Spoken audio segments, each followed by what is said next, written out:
Halo semuanya, selamat datang kembali pada mata kuliah desain grafis. Pada pertemuan kali ini, saya akan mengajak kalian mengenal lebih dalam mengenai berbagai software desain grafis yang digunakan oleh para desainer, baik di dunia industri, kreatif, maupun pendidikan. Materi ini sangat penting karena software adalah alat produktif utama dalam dunia desain modern. Kenapa software itu penting dalam desain? Walaupun konsep desain lebih penting daripada alat, tapi dalam praktik pekerjaan, software mempercepat proses pembuatan lebih banyak kreatif, membuat hasil akhir lebih profesional. Perusahaan-perusahaan menggunakan software standar tertentu. Kalau kita tidak terbiasa dengan software tersebut, kesempatan kerja bisa terbatas. Jadi, penguasaan software bukan hanya tentang kemampuan teknis, tetapi juga tentang kesiapan kita memasuki industri kreatif. Jenis software dalam desain grafis secara garis besar, software desain terbagi menjadi 3 kategori besar. Software berbasis vektor untuk logo, ilustrasi, ikon, desain yang fleksibel diperbesar. Software berbasis raster atau bitmap untuk editing foto, manipulasi visual, efek tekstur. Software layouting atau publishing untuk desain multi halaman seperti buku atau majalah. Selain itu, ada juga software konten kreatif untuk media sosial dan UI UX untuk aplikasi website. Software berbasis vektor. Mari kita bahas software vektor yang menjadi tulang punggung desain branding. Yang pertama ada Adobe Illustrator. Adobe Illustrator digunakan di seluruh dunia sebagai standar industri kekuatan, logo, ikon, packaging, ilustrasi digital keunggulan. Kontras precision tinggi, file berbasis AI dan EPS untuk cetak profesional. Yang ketiga, integrasi penuh dengan Adobe lainnya. Kekurangan berbayar berat untuk laptop low-end.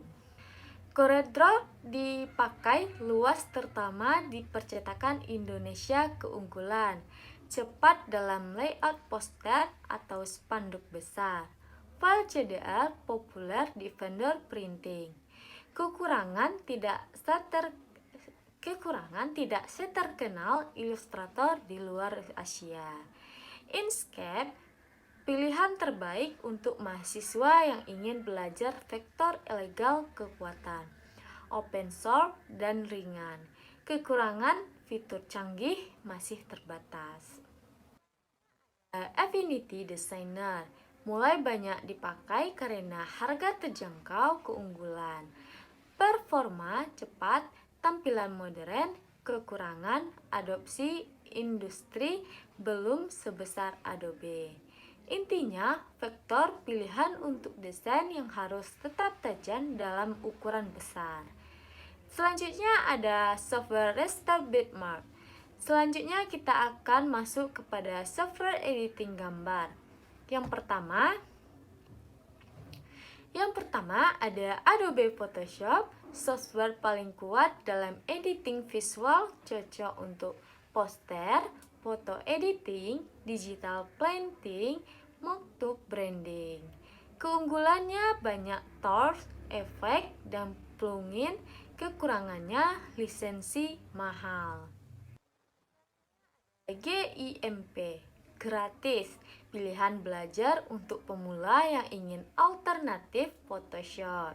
Selanjutnya ada Krita, cocok untuk ilustrator, terutama gaya komik dan anime, bisa digunakan dengan drawing tablet. Selanjutnya ada Photopea, bisa buka file PSD tanpa install, cocok untuk laptop sekolah yang speknya rendah. Raster sangat penting saat kita bekerja dengan foto realistik visual. Selanjutnya kita lanjut kepada software, layout, dan publishing. Biasanya dipakai dalam dunia penerbitan. Yang pertama ada Adobe InDesign. Digunakan profesional untuk majalah, katalog, buku, company profile, annual report perusahaan.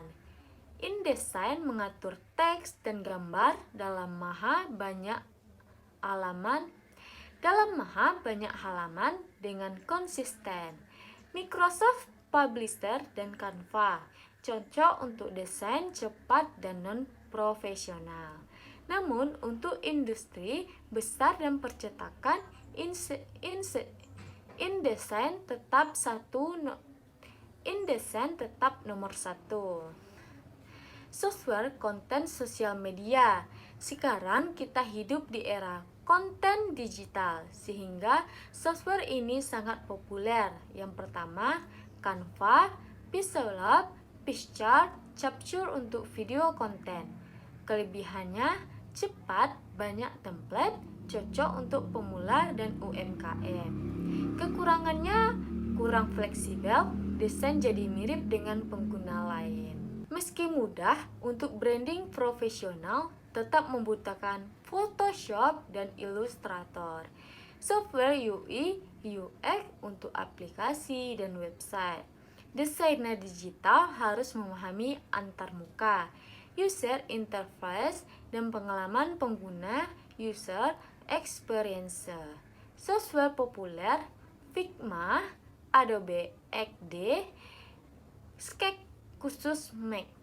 UI dan UX adalah jalur karir yang sangat berkembang pada saat ini. Software 3D tambahan untuk desainer. Beberapa desain membutuhkan aset 3D seperti produktif, minuman, kosmetik, dan packaging.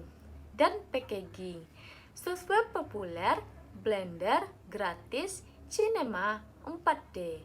3D jadi tambahan skill yang membuat nilai seorang desainer jauh lebih tinggi.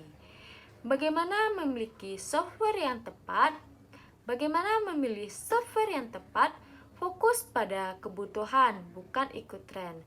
Mulai dari yang gratis dan ilegal. Kuasai minimal 2 software, 1 vektor dan 1 raster. Belajar bertahan, jangan semua sekaligus. Desainer yang profesional adalah desainer yang memilih sesuai tujuan. Jadi, software desain grafis itu sangat beragam dan punya fungsi masing-masing. Ada software untuk logo, untuk foto, untuk layout, hingga untuk konten mobile UI. Dengan menguasai software, kita akan lebih siap untuk ke dunia kerja kreatif.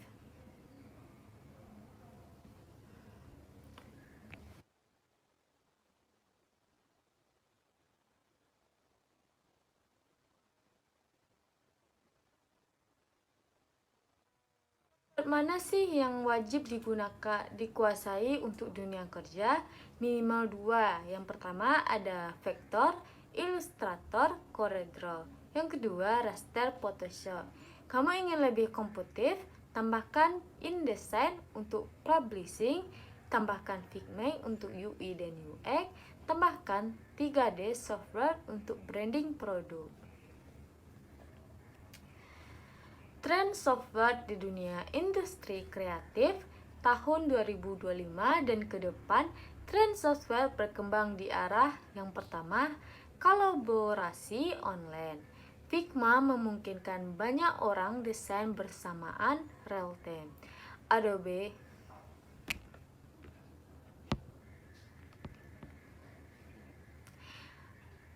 Creative Cloud kerja tim lebih mudah.